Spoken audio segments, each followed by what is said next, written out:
Mucho se ha dicho acerca de todo lo que ha pasado en la Luna, teorías disparatadas en su mayoría pero no por ello menos ciertas. Probablemente Armstrong, Aldrin y Collins no tenían ni idea de a dónde iban, pero estoy seguro que los que idearon el programa Apolo sí que lo sabían. Desde hacía décadas, aquellas extrañas luces, que podían verse como destellos en muchos de los cráteres lunares, y que no pasaron inadvertidas para el ojo de la NASA, fueron uno de los grandes quebraderos de cabeza y al mismo tiempo el principal aliciente para ir allá. La naturaleza de esas luces no estaban claras, no eran pocos los científicos que afirmaban que esas luces no podían tener una causa natural. De eso se habían percatado cuando vieron los patrones que se repetían matemáticamente en algunos de ellos. Tampoco se descartaba que se tratara de algún tipo de material o mineral desconocido, radiactivo. Incluso algún aventurado se atrevió a decir que podía ser oro que reflejaba la luz del sol.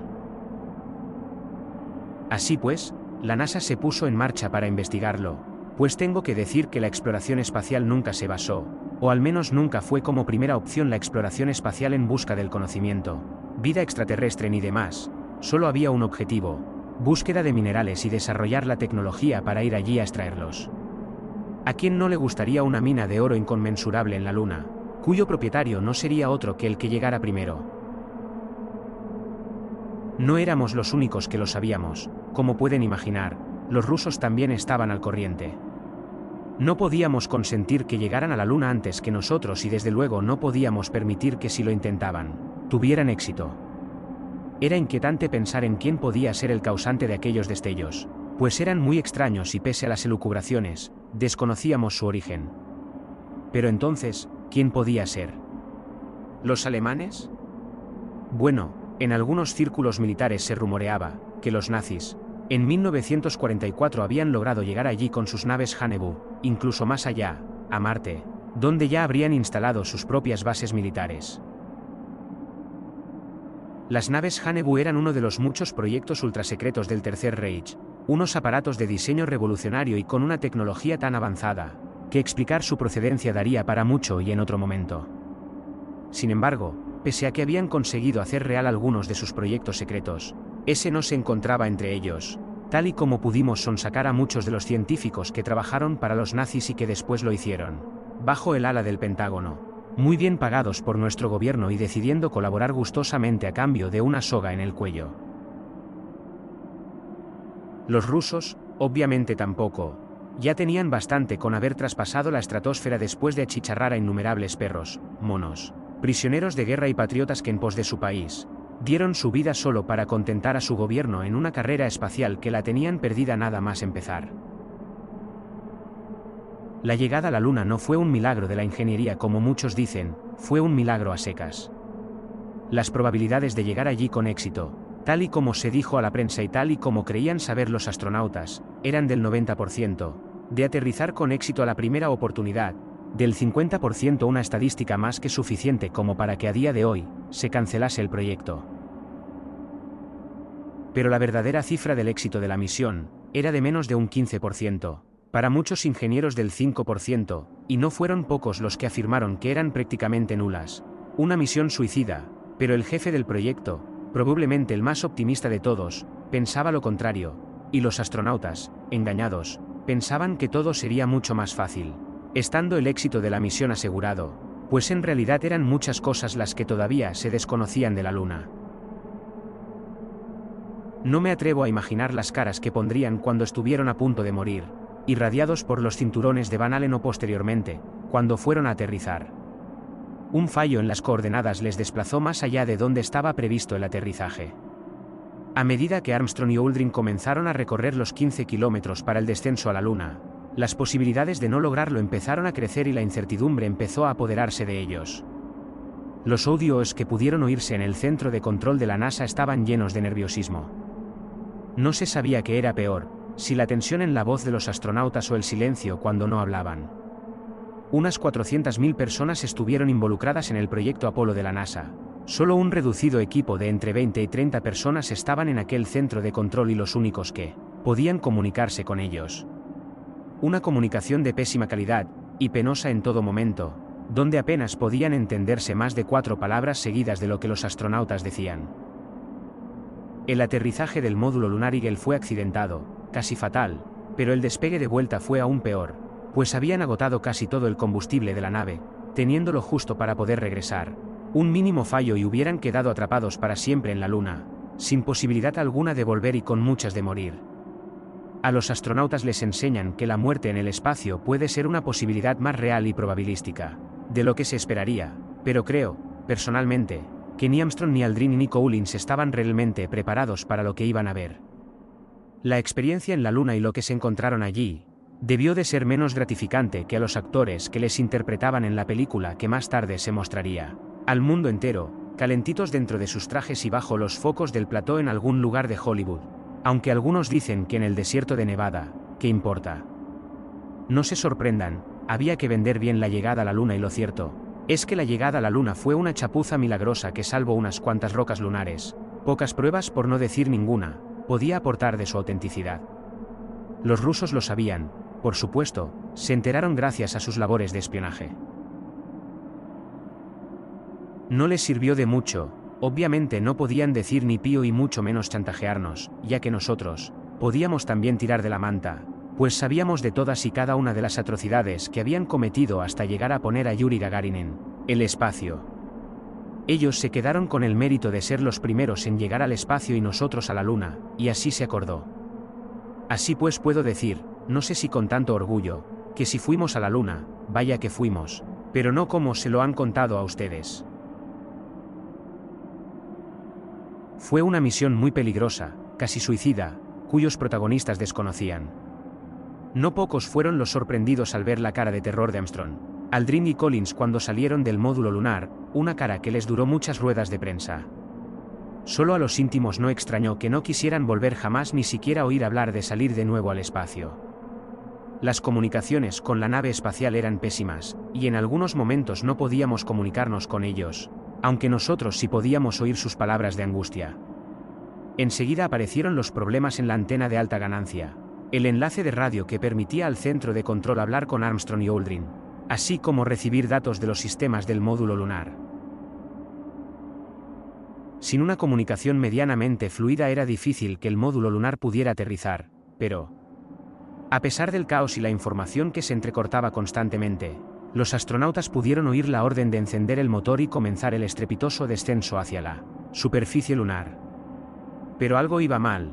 Desde el centro de control, nos percatábamos que la nave estaba adquiriendo velocidad, demasiada para poder hacer un buen aterrizaje.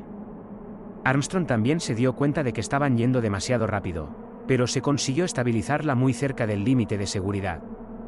Es entonces cuando otro problema apareció. Para aterrizar en la Luna, la tripulación dependía casi por completo de la computadora a bordo. En 1969, aquella computadora era lo más avanzado que podía tener una nave espacial. A día de hoy su capacidad de memoria es superada por cualquier calculadora y a decir verdad su aspecto no era muy diferente, donde una rudimentaria pantalla mostraba una serie de números que suponían toda la información necesaria. Cuando faltaban apenas 5 minutos para el alunizaje, un código apareció en la pantalla, 1202, o como lo leyó entonces Armstrong, 1202. En el centro de control nadie entendió lo que estaba sucediendo. ¿Qué quería decir aquel número? ¿Tendrían que abortar el aterrizaje? ¿Estaban en peligro las vidas de los astronautas? Después de los 15 segundos más largos de nuestras vidas, finalmente la respuesta llegó. El código 1202 quería decir que la computadora estaba sobrecargada de tareas. La máquina había sido programada de tal forma que, en caso de estar sobrecargada, pasaba a priorizar las tareas críticas para la misión, y una de ellas era mantener el módulo volando a la velocidad y en la dirección correctas. Por lo tanto, ningún astronauta gobernaba la nave. Todo lo hacía la computadora que estaba guiando automáticamente al Águila a la zona de alunizaje. Es entonces cuando Armstrong comunicó que la zona de aterrizaje era muy complicada por estar llena de rocas, algunas grandes y puntiagudas. Una mala maniobra significaba acabar destrozándose contra aquellas rocas, convirtiendo al Eagle en un amasijo de chatarra. Sin embargo, la nave se estaba dirigiendo al Mar de la Tranquilidad, el punto elegido, pero sobre el cráter oeste, un agujero gigante de unos 30 metros de diámetro con rocas del tamaño de autos. Entonces Armstrong, tomó los controles de la nave y manualmente pudo direccionarla hacia el oeste, una zona más segura. Las cosas parecían normalizarse, pero vino otro problema con el que no habían contado. La nave comenzó a quemar combustible mucho más rápido de lo esperado. Saber cuánto combustible quedaba en los tanques del Águila estaba lejos de ser sencillo, pues se consumía cada segundo a medida que Armstrong aumentaba y disminuía el empuje del motor. Desde el centro de control les informábamos del tiempo que les quedaba: 120 segundos de combustible. Luego, 60 segundos. El combustible se agotaba y todavía estaban muy lejos de aterrizar. Se escuchó un nuevo ultimátum por el combustible: 30 segundos. Después pasaron otros 12 segundos. Estuvieron a punto de abortar la misión, pero milagrosamente apareció la luz de contacto. Una luz azul en los controles de la nave les indicaba, al igual que los sensores modernos que llevan ya muchos vehículos, que estaban prácticamente aterrizando y debían apagar el motor. Así pues, el aterrizaje fue violento, pero afortunadamente no desmembró la nave. Puede decirse que el factor suerte les fue propicio aquel día. El módulo lunar aterrizó en el Mar de la Tranquilidad el 20 de julio de 1969 a las 8:17. Lo que vieron allí, después del aterrizaje forzoso, fue un desierto azulado y monótono, sin mucho que ofrecer. Armstrong y Aldrin pisaron la Luna sin ningún testigo que les viera. Las fotos nunca fueron muy buenas, demasiado asustados como para pensar en fotografías, demasiado ansiosos en volver a la nave y regresar de nuevo rumbo a la Tierra.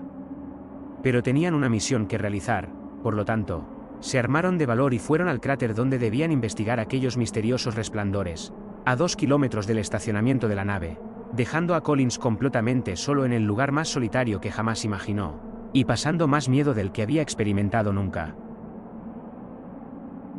Muchas cosas se han dicho, pero solo unos pocos saben lo que pasó, y solo ellos todo lo que pasó. Armstrong y Aldrin llegaron al cráter donde supuestamente tenían que haber aterrizado para tomar unas muestras y comprobar el origen de esos destellos dorados de los cráteres. Habían tardado poco tiempo en llegar, pero mucho menos en irse después de lo que vieron. Allí, en el fondo del cráter, a unos 200 metros había cientos de artefactos, objetos extraños en forma de disco, situados en línea junto a unas misteriosas piedras que parecían brillar de un color oro. Tal fue la impresión que produjo a los astronautas, que Armstrong llegó a exclamar: «Nos observan, nos están observando en estos momentos. Es increíble». ¿Pero quién? Nadie lo sabía, pero de una cosa todos estaban seguros: no podía ser nadie de la Tierra, porque nadie podía tener una tecnología como aquella. Comparar aquellos esbeltos discos plateados de un diseño perfecto con la carraca del Eagle era como comparar un Ferrari con una carreta de la Edad Media. Un súbito deseo de irse inmediatamente de allí invadió a los astronautas, aterrorizados ante algo que les superaba más allá de su comprensión. Lo único que querían era regresar a la Tierra cuanto antes, algo que lograron casi de forma tan milagrosa como el aterrizaje, pues contaban con 18 segundos de combustible para poder escapar, lo justo para despegar y direccionar la nave rumbo a la Tierra dejando atrás la tímida gravedad lunar. Todavía me pregunto qué posibilidades había de reunir todo aquel cúmulo de suertes, pero al final lo lograron.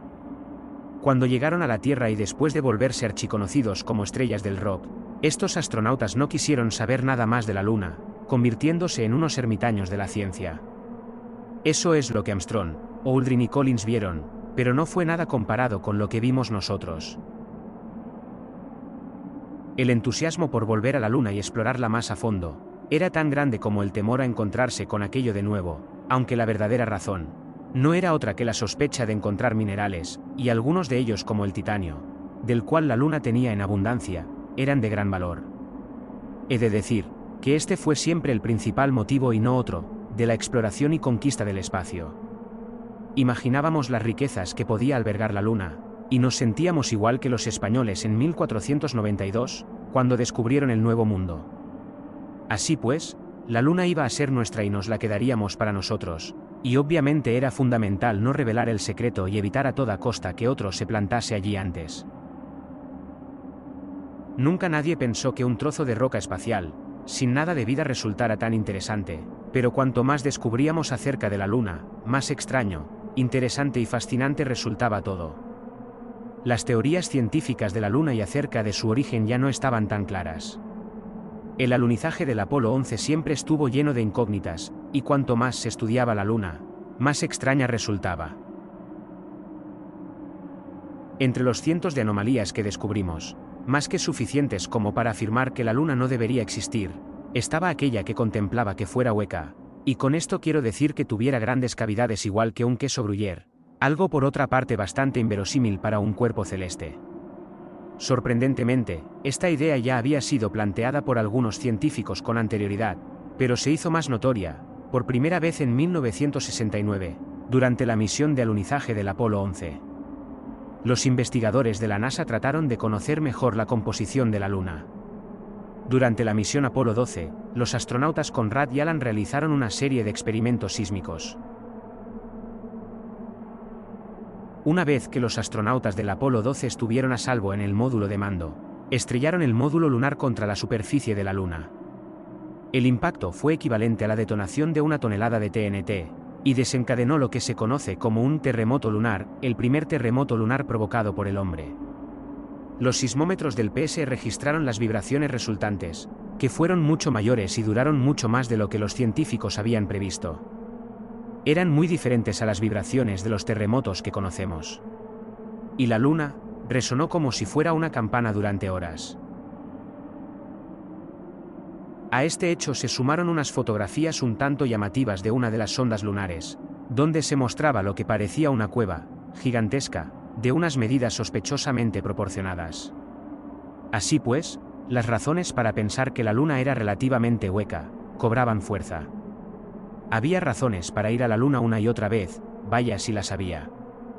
Eran tantas las cosas extrañas que descubrimos allí, que decidimos en 1972 que el Apolo 17 sería la última misión, que el mundo tuviera noticia. Desde entonces hemos estado yendo en secreto. En lo que a mí respecta, nuestro programa lunar era tan secreto, que solo un puñado de personas dentro de la NASA y de los altos mandos militares lo sabían. Ni los mejores espías del enemigo hubieran podido saber de ella. Nuestra misión era explorar esa gruta. Estábamos en 1974.